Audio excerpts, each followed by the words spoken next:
Newton's second law. The quotient of the net force that affects a body and the time rate of a change in its velocity equals. طيب معلش كده، أنا دلوقتي معايا net force ومعايا time rate of a change in its velocity. طيب هو time rate of a change in its velocity، قلنا لما تلاقي time rate يبقى أنا هعمل divide time، وفي نفس الوقت its velocity يبقى أنا كده بتكلم على the change of velocity over time، يعني بنتكلم على acceleration. تمام؟ يبقى كده حضرتك بتكلمني على relation between force and acceleration، تبقى أكيد بتكلمني على الماس. The mass of the body. Choose number B. The unit that is equivalent to kilogram times meter times second power negative 1 is. طيب أنا المفروض عندي كله بيكلمني في النيوتن. طب النيوتن أصلا كان كيلوغرام متر سكند باور نيجاتيف 2. عشان اتحول لكيلوغرام متر سكند باور نيجاتيف 1 يبقى اكيد انا عملت ملتبلاي سكند اللي هي تشوز نمبر دي، او بمعنى اصح احنا كده بنتكلم في المومنتم اللي هي برضه تشوز نمبر دي. When a constant net force acts on a static object that has a constant mass, the object. يبقى معايا net force constant بتأثر على object، في الحالة دي يبقى أنا المفروض هيكون معايا constant acceleration. وناخد بالنا إن إحنا نبهنا على النقطة دي قبل كده، إن عندنا حاجتين أساسيين مرتبطين ببعض، أو آسف دايما في الشرح بننبه على النقطة دي. إيه هي؟ إن المومنتم بتكون مربوطة على الفيلوسيتي، والفورس تكون مربوطة على الاكسلريشن. يعني direction of momentum is same direction of velocity. Direction of force is same direction of acceleration. فالاتنين مرتبطين ببعض، وفي كل الحالتين الكونستانت بتاعهم هو الماس. يبقى في كلا الحالتين الكونستانت بتاعهم هو الماس، فتلاقي المومنتم عبارة عن ماس ملتبلاي فيلوسيتي، فورس عبارة عن ماس ملتبلاي اكسلريشن. يبقى لما يقول لي constant net force اهو on a static object that has a constant mass، يبقى ساعتها الاوبجكت هيحصل له ايه؟ ما دام الفورس كونستانت يبقى الاكسلريشن كونستانت. يبقى moves with a constant acceleration. Choose number C. A car of mass 1000 kilogram is moving with a constant velocity of 20 meters per second. Hence, the net force that acts on the car equals net force. المفترض ان هي equal mass multiply acceleration. طب خد بالك معايا انه بيقول لك constant velocity. طب احنا اخدنا قبل كده ان constant velocity معناها ان الاكسلريشن equal 0. ليه؟ constant velocity معناها ان حضرتك بتتحرك with uniform velocity، يعني بسرعه ثابته.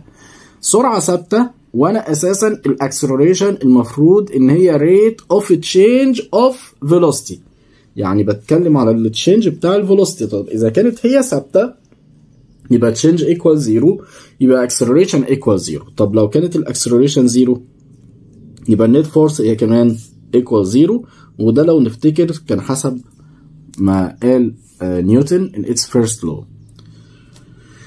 If a net force of 2 Newton acts on a body of mass 0.5 kilogram, the body moves with an acceleration of.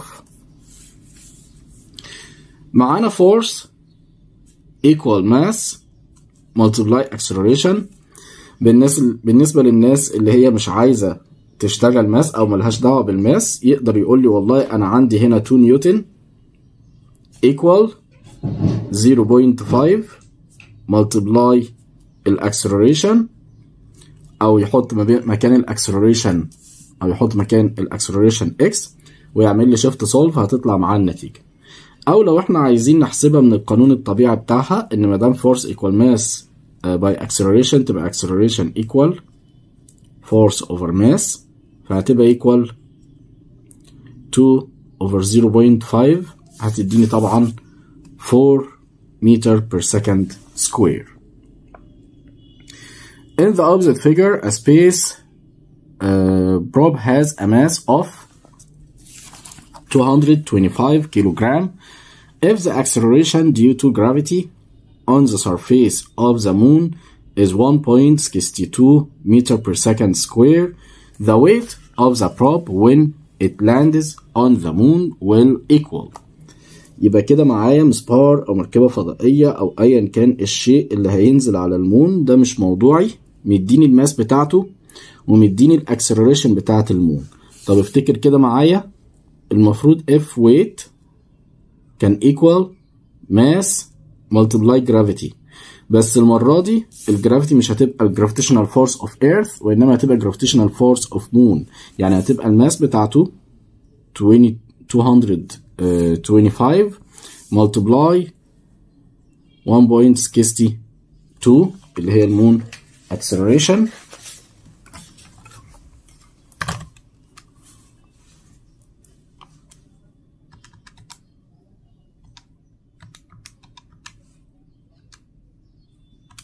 هتبقى 364.5. choose number C. A body has mass of 50 kilogram on the surface of Earth where the acceleration due to gravity equals 9.8 meter per second square. Thus, the weight of the body on the surface of Earth equals. مادام أنا معايا ماس equal 50 كيلوغرام ومعايا الجرافيتيشنال acceleration أو الجرافيتي بتاعت الإيرث equal 9.8، يبقى الويت زي ما احنا لسه قايلين ماس multiply G 50 by 9.8 هتبقى equal معايا 490. choose number C. بعدين if the acceleration due to gravity on the surface of the moon is 1.62 its mass on the surface of the moon will be. طيب خد بالك انه بيسألني على الماس مش الاكسلريشن، او اسف مش الويت، فخلي بالك mass of object is constant، اللي بيتغير معايا هو الاكسلريشن، فبما ان هو بيسألني على الماس فهتفضل زي ما هي 50 كيلو جرام. choose number B. An object weighs 120 Newton on the surface of Earth, so it will weight on the surface of the moon. Given that the acceleration due to gravity on the surface of moon 1/6 the acceleration due to gravity on surface of Earth. طب خد بالك كده بقى معايا، يبقى عندي المفروض ان الويت او الاف ويت دايركت مع الجي، وبعدين زي ما احنا متعودين ان دايركت يعني 1/2 equal 1/2 وانفرسد 1/2 equal 2/1، يبقى اف W1 over اف W2 هتبقى equal G1 over G2. طب تعالى لي هنا بقى، الويت اون ايرث اللي هي 120 نيوتن over اف ويت ان مون، هنخليها اف ويت على طول، هتبقى equal الويت اون ايرث والويت اون مون. طيب الاكسلريشن بتاعت الايرث والاكسلريشن بتاعت المون. طب هو بيقول لي المون 1/6 من الاكسلريشن بتاعت مين؟ الايرث، يعني الاكسلريشن بتاعت الايرث قد المون 6 مرات، يبقى ايرث اوفر مون هتبقى 6/1، وبكده يبقى الاف دبليو هنعمل كروس مالتيبليكيشن هتبقى equal 120 by 1/6 هتديني 20 نيوتن. choose number D. A vehicle is moving horizontally with an acceleration of 3 meters per second squared due to the effect of a net force of 3000 Newton.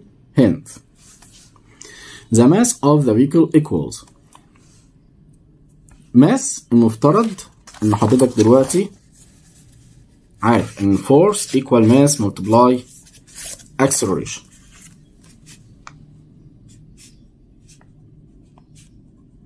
يبقى لو انا عايز الماس هتبقى equal force divide acceleration. طيب يبقى 3000 نيوتن مش محتاجة، 3000 نيوتن over 3 هتديني 1000 اللي هي 10 power 3 كيلو جرام. choose number B. The weight of vehicle equals الويت لسه قايلين ان هو mass multiply gravitational acceleration. طب ال gravitational acceleration equal 10 multiply mass اللي هي 10 power 3 تديني في الاخر 10 power 4. choose number D.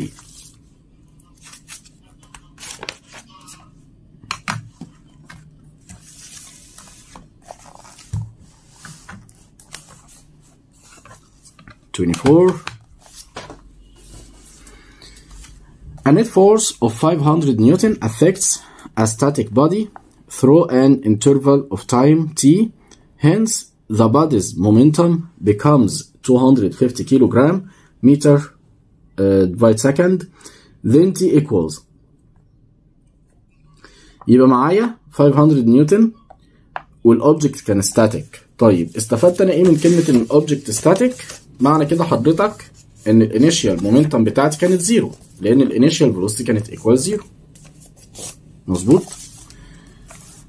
يبقى بي انيشيال ايكوال زيرو. طيب بي فاينل ايكوال 250. وبكده يبقى دلتا بي ايكوال فاينل ماينس انيشيال، فهتديني 250 كيلو جرام متر بير سكند. كمل بعد اذنك. انا عندي الفورس اخدت لها لو اول حاجه خالص كان عباره عن دلتا بي اوفر دلتا تي. الفورس بكام؟ 500 نيوتن equals دلتا بي كام؟ 250 اوفر كام؟ اوفر تايم. عايز احسب التايم. والله حضرتك قدامك اختيار من الاثنين، يا اما تكتبها زي ما هي كده وتعمل لي شيفت سولف، ساعتها تلاقي التايم ايكوال 0.5، يا اما تعمل تي ايكوال 250 اوفر 500 تديني برضو 0.5 second. choose number C. When two equal forces affect two different masses, M1 equal 5 kilogram and M2 equal 1 kilogram, mass M1 acquires an acceleration of magnitude A1 and mass M2 acquires an acceleration of magnitude 20 meter per second square. Hence A1 equals. لاحظ حضرتك ان هو قال لك ان معانا equal forces، وما دام equal forces يعني F1 equal F2. طب المفترض ان force يعني mass multiply acceleration، يبقى M1 A1 equal M2 A2. نفذ بعد اذنك. M1 5 A1 عايز احسبها equal M2 1 A2 20، ومنها يبقى A1 equal 20 over 5 equal 4 meter per second square. Choose number B. The graph that represents Newton's second law is. Newton's second law المفترض انه عبارة عن force equal mass by acceleration.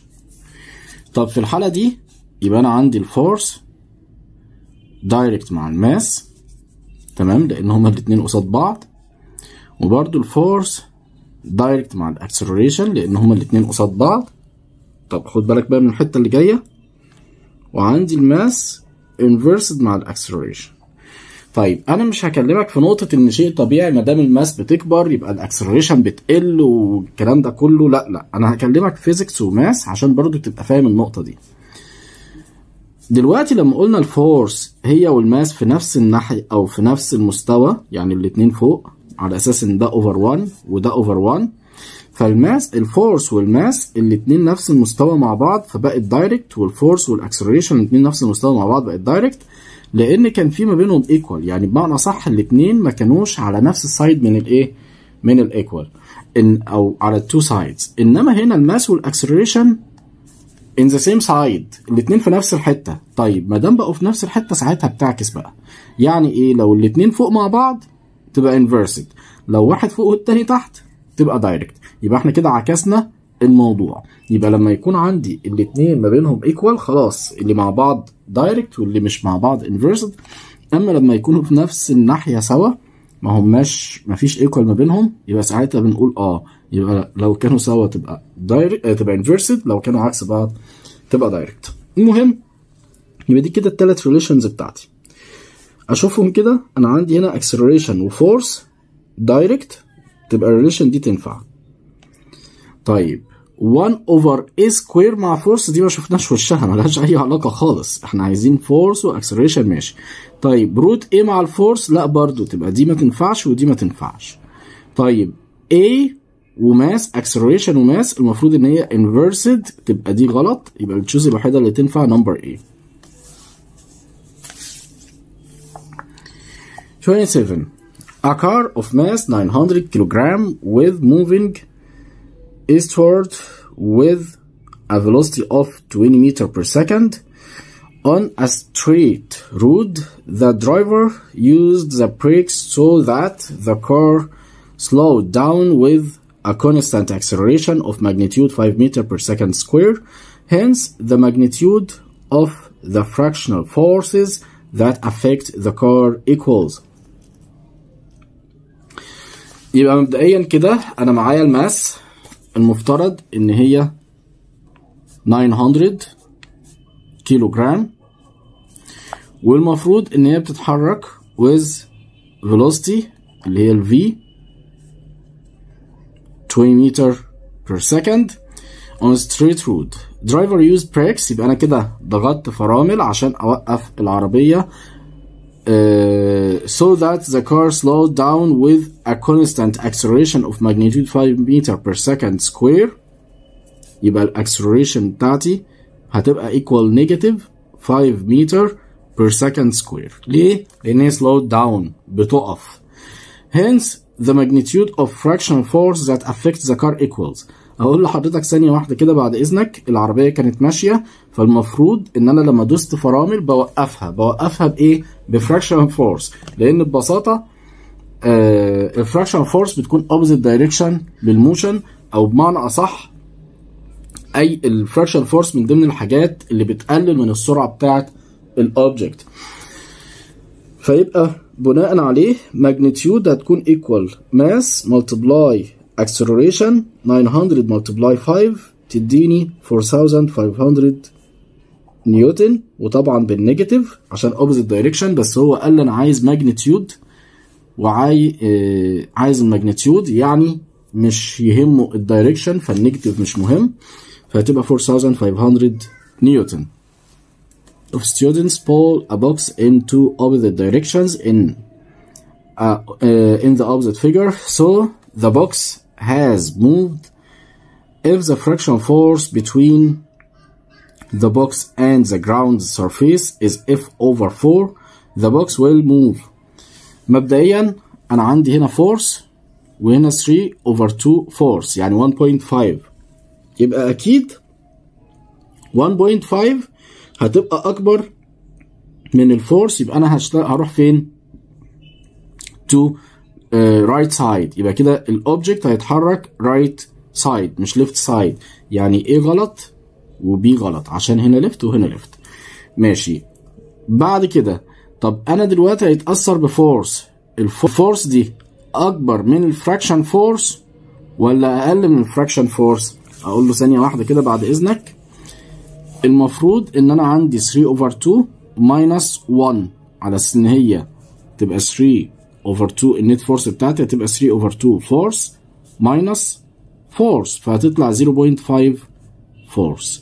0.5 يعني 1 over 2 أو F over 2. طب ما أكيد هتبقى أكبر من F over 4، يعني أكبر من fraction force. يبقى معنى كده إن الأوبجكت هيتحرك معايا affected by إيه؟ by a force. أمال لو كانت equal fraction force يبقى ساعتها لو كان الأوبجكت ده static ما كانش هيتحرك. طيب لو كان الأوبجكت ده in motion يبقى هيحصل له إيه؟ moves in straight line with uniform velocity. طب في الحالة اللي قدامي دي بقى ايه اللي حصل؟ ده هو اكبر من الفراكشن فورس، يبقى الاوبجكت هيتحرك affected by force، ومادام affected by force يبقى هيديني ايه؟ هيديني constant acceleration مش velocity. تبقى choose number D. In the opposite figure, the net force that acts on the body is net force. يبقى انا بشوف معايا هنا 400 نيوتن الناحية دي ومعايا 150 نيوتن. يبقى حضرتك بتشوف الديفرنس ما بينهم لان هما كده الاتنين عكس بعض. الاتنين عكس بعض. يبقى اقول 400 minus 150 تديني 250 in this direction. تبقى choose number C. The acceleration of the body is. طيب انا كده حددت النت فورس، اعملها divide الماس. يبقى 250 divide 50 equal 5 meter per second square. Choose number D. In the opposite figure, the magnitude of the net force that acts on the body equals. حضرتك هتشوف كل two forces قصاد بعض، فهتلاقي 200 نيوتن مع 200 نيوتن opposite direction، يعني 200 نيوتن minus 200 نيوتن هتديني 0. هتيجي يتفضل معاك فوق وتحت، هتلاقي 800 نيوتن مع 770، يبقى 800 minus 770 هتدي لك 30 نيوتن in this direction. النتيجة choose number D. The magnitude of the acceleration of the body is. acceleration هتبقى force over mass، يعني 30 over 20 هتديني 1.5 meter per second square. choose number E.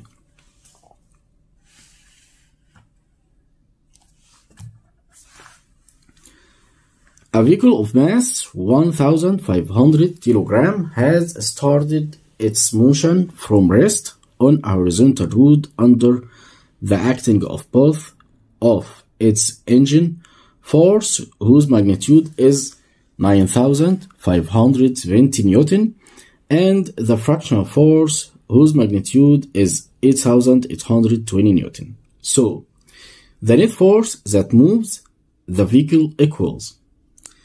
net force يبقى معايا بشوف الفورس in same direction والفورس opposite direction. يعني ايه؟ يعني هو دلوقتي بيقول لي الفورس بتاعت الانجن 9570. المفترض ان الفورس بتاعت الانجن وظيفتها انها تحرك الايه؟ تحرك الكار او تحرك المعدة اللي معايا او الفيكل اللي معايا. ماشي. في نفس الوقت الفراكشنال فورس المفروض ان هي opposite direction of motion، يبقى الموشن بتاعته الفي هتكون same direction للفورس بتاعت الانجن، اما الفراكشن فورس هتبقى opposite direction واللي هتكون معايا 8820 نيوتن. يبقى في الحالة دي حضرتك النت فورس هتبقى ماينس من بعض، يبقى 9570 ماينس 8820 تبقى معايا 750 نيوتن. تمام. choose number B. the acceleration. طيب حضرتك عايز الاكسلريشن يبقى هتقول 750 divide 1500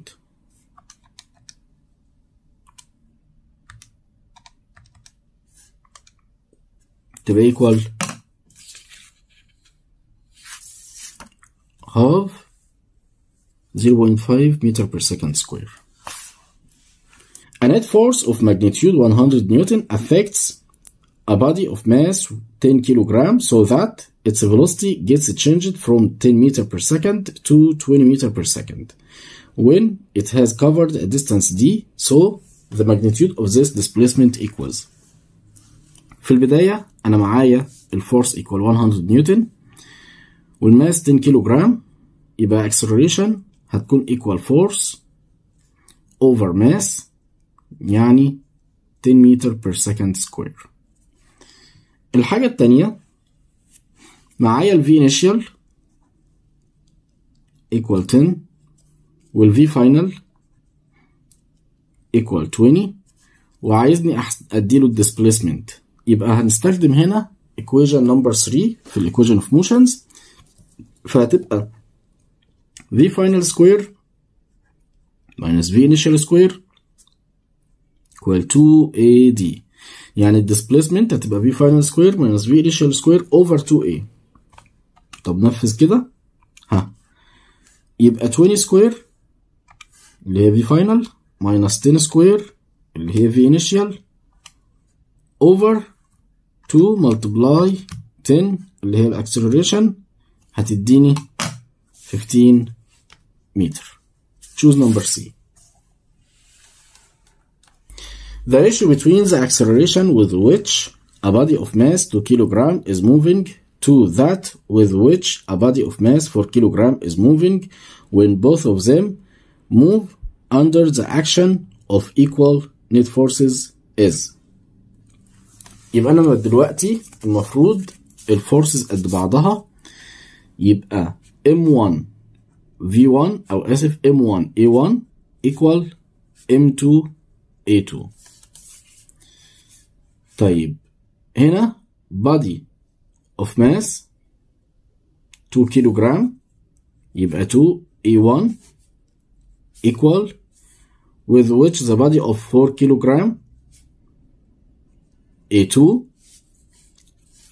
يبقى في الحالة دي لو أنا عايز A1 over A2 هتبقى equal، أنا عايز ال A1 تبقى ال 2 قصادها الناحية دي يبقى ال 2 هنا، وعايز ال A2 تبقى ال 4 اللي مضروبة فيها دي قصادها الناحية دي، فتبقى equal 2 over 1. choose number D.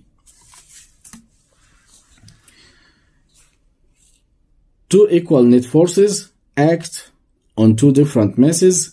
The first mass, that is 5 kilogram, acquires an acceleration of 8 meter per second square if the velocity of the second mass has changed from rest to 48 meter per second through a time interval of 3 seconds. The second mass equals. برضو الفورسز قد بعضها، ومن هنا يبقى نقدر نقول A1 أو M1 A1 equal M2 A2. نفذ بعد إذنك.